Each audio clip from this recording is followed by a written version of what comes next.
Nuova modalità di sciopero per problemi vecchi e ben noti che si sono accentuati per la crisi economica. La CGIL ha indetto una giornata di lotta in palestra a Ponte nelle Alpi per denunciare condizioni sempre più difficili per le categorie tradizionalmente più deboli. Le aziende non ripartono, è stato detto, ma è stato ricordato anche il dramma del precariato. È una cosa che combattiamo da sempre, ormai da anni e anni. Poi il fatto che anche il Papa dica che è un cancro dell'umanità, insomma il Papa non è scritto dalla CGIL, per cui vuol dire che è un problema serio.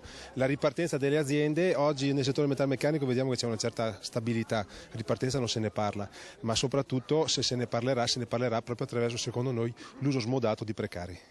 Potremmo mandare una tesserina di socio onorario al Papa, visto che sta arrivando, chissà che non cambi qualcosa. Ma questo bisogna dirlo alla CGIL, sarebbe una cosa opportuna. Insomma, non resta che chiedere aiuto al Papa, ma nel frattempo si attende un segnale che incoraggi soprattutto i giovani. Credo che il momento ormai sia arrivato per far sentire la voce di tutti quei lavoratori che stanno perdendo il posto di lavoro e che hanno molta difficoltà nel trovarlo, e abbiamo sempre quel dato di quasi il 30% di disoccupazione giovanile, che credo sia un dato veramente drammatico. Quando i lavoratori sono disperati e sottoposti al ricatto del posto del lavoro, finiscono per accettare anche le peggiori condizioni.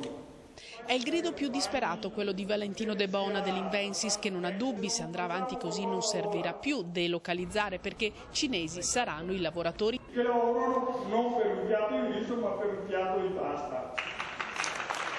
Ottimi dati sull'adesione allo sciopero: 100% alla Pandolfo, 85% alla CC, 70% all'Invensis. Forti le adesioni anche negli uffici pubblici e nei servizi pubblici. Il malcontento si misura anche a vista.